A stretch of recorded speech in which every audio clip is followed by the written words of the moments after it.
దేశ రాజధాని ఢిల్లీలో వర్షం బీభత్సం సృష్టించింది. కుండపోత వాన అంటే ఎలా ఉంటుందో, ఎంత భయంకరంగా ఉంటుందో ఢిల్లీ ప్రజలు కళ్ళారా చూశారు. దాంతో పలు ప్రాంతాల్లోకి పెద్ద మొత్తంలో వరద నీరు వచ్చి చేరింది.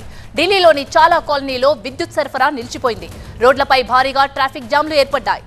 దక్షిణ ఢిల్లీలోని గోవిందపురి ప్రాంతంలో వరద నీరు భారీగా చేరడంతో వాహనాలు నిలిచిపోయాయి. తీన్మూర్తి మార్గంలో కూడా వరద నీరు భారీ స్థాయిలో చేరింది. గత 24 గంటల్లో సఫర్జంగ్లో 228 మిల్లీమీటర్ల వాన పడింది. నిన్న రాత్రి కేవలం 3 గంటల వ్యవధిలో 148.5 మిల్లీమీటర్ల వర్షపాతం నమోదు కావడం రికార్డు సృష్టించింది. మరోవైపు ఢిల్లీ ఎయిర్పోర్ట్లో టెర్మినల్ 1 పైకప్పులో కొంత భాగం తెల్లవారుజామున కుప్పకూలింది. టాక్సీలు సహా పలు కార్లపై పడ్డంతో 6 తీవ్రంగా గాయపడ్డారు. వెంటనే సంఘటనా స్థలానికి చేరుకున్న సిబ్బంది సహాయక చర్యలు చేపట్టారు. ఇదే అంశంపై మరింత సమాచారాన్ని మా ప్రతినిధి విద్యాసాగర్ అందిస్తారు. విద్యాసాగర్, ఢిల్లీలో మొన్నటి వరకు తీవ్రమైన ఎండ అంటే 50 డిగ్రీస్ దాటి ఉష్ణోగ్రత నమోదైంది. ఇప్పుడేమో కుండపోత వర్షం కురుస్తుంది. ఇంత ఎక్స్ట్రీమ్ టెంపరేచర్ కి కారణం ఏంటి? అక్కడ ఢిల్లీ ప్రజలు ఏమంటున్నారు? వాతావరణ శాఖ ఏం చెప్తుంది?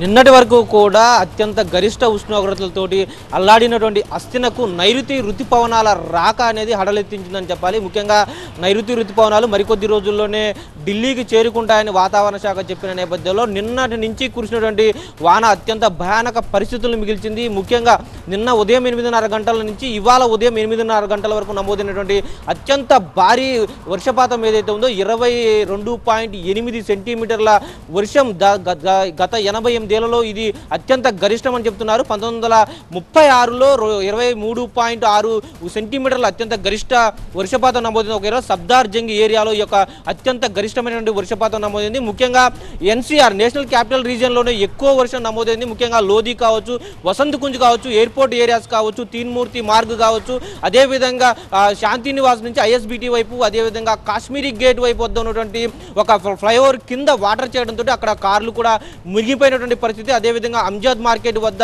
ఏదైతే అండర్ పాస్ కింద వాహనాలన్నీ కూడా మునిగిపోయినటువంటి పరిస్థితి. ముఖ్యంగా పలు కీలక ప్రాంతాల్లో పెద్ద ఎత్తున వాటర్ లాగింగ్ అవడంతో భారీగా గంటల కొద్దీ కూడా ట్రాఫిక్ జామ్ అయింది. ముఖ్యంగా ఈ రోజు ఉదయం తెల్లవారుజామున ఉద్యోగాలకు వెళ్ళవలసిన వారంతా కూడా గంటల కొద్దీ ఆ ట్రాఫిక్ జామ్లోనే చిక్కుకున్నటువంటి పరిస్థితి. ముఖ్యంగా శాంతి 1 నుంచి ఏదైతే ఐఎస్బిటి వైపు వెళ్ళేటువంటి మార్గాన్ని పూర్తిగా కూడా ట్రాఫిక్ డైవర్షన్ చేసి ఔటర్ రింగ్ రోడ్డు మీదుగా తరలించాల్సిన పరిస్థితి ఏర్పడింది. అదేవిధంగా నోయిడా నుంచి సిటీ లోపలికి వచ్చేటువంటి వెహికల్స్ కావచ్చు, ఇటు ఎయిర్పోర్ట్ నుంచి వసంత కుంజ్ నుంచి లోపలికి వచ్చే వాహనాలు, ఇవన్నీ కూడా పెద్ద ఎత్తున వాటర్ లాగింగ్ పాయింట్స్ వద్ద భారీగా ట్రాఫిక్ జామ్ అయినటువంటి పరిస్థితి. ముఖ్యంగా లోధి రోడ్డు, తీన్మూర్తి మార్గం ఇలాంటి ప్రాంతాల్లో ఎక్కువ వాటర్ స్టాగ్నేట్ అయిన ఉటావుటిన వెంటనే ఢిల్లీ అధికారులు కూడా స్పందించారు. డిఆర్ఎఫ్ టీమ్స్ రంగంలోకి దింపారు. అదేవిధంగా లెఫ్టినెంట్ గవర్నర్ తో పాటు ఢిల్లీ మంత్రులు కూడా ఒక హై లెవెల్ కమిటీ మీటింగ్ ఏర్పాటు చేసి వారంతా కూడా పరిస్థితిని సమీక్షించి 24 గంటలు కూడా సహాయ సహకారాలు అందించాలని కూడా చెప్తారు. ప్రస్తుతం అయితే ఇప్పుడిప్పుడే ఢిల్లీకి సంబంధించి ఇవాళ రేపు కూడా భారీ వర్షం కురిసేటువంటి అవకాశం ఉంది. ముఖ్యంగా జూన్ 30న అత్యంత భారీ వర్షాలు కురుస్తాయి కాబట్టి అప్రమత్తంగా ఉండాలంటే అధికారులకు ఐఎండీ సూచనలు జారీ చేసింది.